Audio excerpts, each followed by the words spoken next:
ഓം നമോ ഭഗവതേ വാസുദേവായ. കൃഷ്ണ ഭഗവാനെ ഗുരുവായൂരപ്പ. ഹനുമാൻ സ്വാമി രാവണൻ്റെ സഭയിൽ ആണ് ഇപ്പോൾ. രാവണനെക്കുറിച്ച് പറയുകയാണെങ്കിൽ വളരെ താഴ്ന്ന നിലയിൽ നിന്ന് എല്ലാം തട്ടിപ്പറിച്ചെടുത്ത് വളരെ ഉന്നത നിലയിലെത്തിയ ഒരാളാണ് രാവണൻ. ശിവഭക്തനാണ്.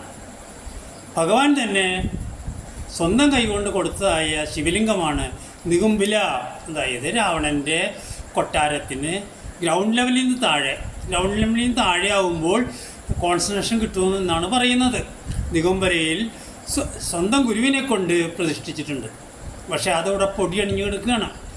അഹങ്കാരം മൂത്തത് കൊണ്ട് ഈ ദേവന്മാരെയോ അല്ലെങ്കിൽ ശിവഭഗവാനെയോ ആരെയും തന്നെ അദ്ദേഹം മാനിക്കുന്നില്ല. അപ്പോൾ ഇനി പാണ്ഡിത്യം കൊണ്ടും വളരെ ആണ്. പക്ഷേ സ്ത്രീയും പണവും ധനവും അദ്ദേഹത്തിൻ്റെ ദുർബലമായ കാര്യങ്ങളാണ്. അങ്ങനത്തെ തന്നെയാണ് സീതാദേവിയെ അദ്ദേഹം മോഷ്ടിക്കാനും കാരണം.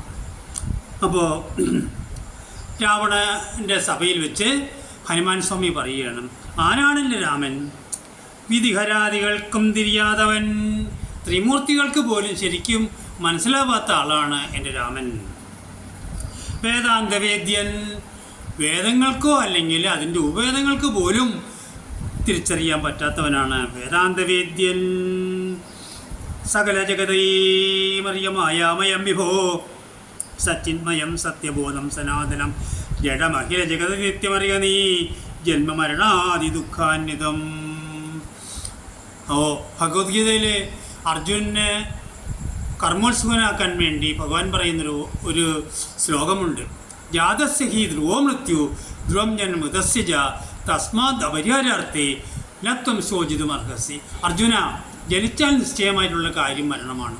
അതിനെക്കുറിച്ച് ഭയപ്പെടരുത്. അതുകൊണ്ട് നീ നിൻ്റെ കർമ്മം ചെയ്യുക എന്ന് പറയുന്നുണ്ട്. അപ്പോൾ ഇവിടെയും ഹനുമാൻ പറയുന്നതിൻ്റെ പൊരുൾ ഇത് തന്നെയാണ്. അനവരതമകതളിൽ ഹരിഭക്തി കൊണ്ട് ആത്മവിശുദ്ധി വരുമെന്ന് നിർണയം. നിരന്തരമായിട്ട് ഭഗവാനെ പ്രാപിക്കുമ്പോൾ നമ്മളുടെ മനസ്സിനുള്ളിലെ മാലിന്യം മാറി അവിടെ ഭക്തി എന്ന ഡെപ്പോസിറ്റ് വന്നുകൂടും എന്നറിയാം. അപ്പോൾ ഇതൊന്നും രാവണനെ ഇഷ്ടപ്പെടുന്ന കാര്യങ്ങളല്ല. രാവണന് ബോധ്യമുണ്ട്, ഇതൊക്കെ ശരിയാണെന്ന് ബോധ്യമുണ്ടെങ്കിലും ഇഷ്ടപ്പെടുന്ന കാര്യമല്ല. രാമരാമേതി സദൈവ ജപിക്കയും രതി സപതി ഹൃദയ വിഹായ നിത്യം മുത. രാമപദധ്യാനമുള്ളിയിലുറയ്ക്കയും അർദൂ ചെറുതകളിൽ പുരുഷനുണ്ടെങ്കിൽ ആഹന്ത വേണ്ടുന്നെങ്കിലാശി ഭജഭവയാഹം ഭക്തലോകപ്രിയം ഭാനുകോടി പ്രഭം വിഷ്ണുപാദാംബുജം. അപ്പോൾ ഇങ്ങനെയൊക്കെയാണ് എൻ്റെ രാമൻ.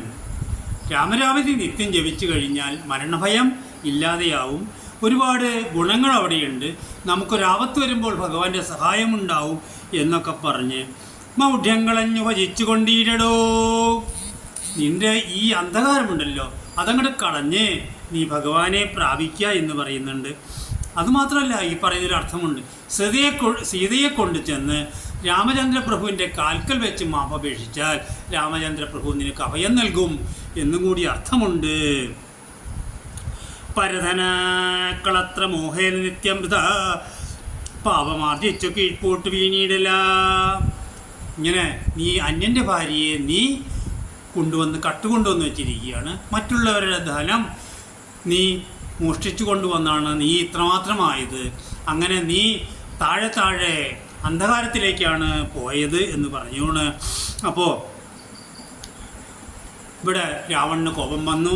കഥയമമ രാമൻ എന്നാരുജൽ കാരണവാസി സുഗ്രീവനാരുടോ. നീയൊക്കെ പറഞ്ഞല്ലോ ഇങ്ങനെ. ആരാണ് നിന്റെ രാമൻ? സുഗ്രീവൻ ആരാണ്?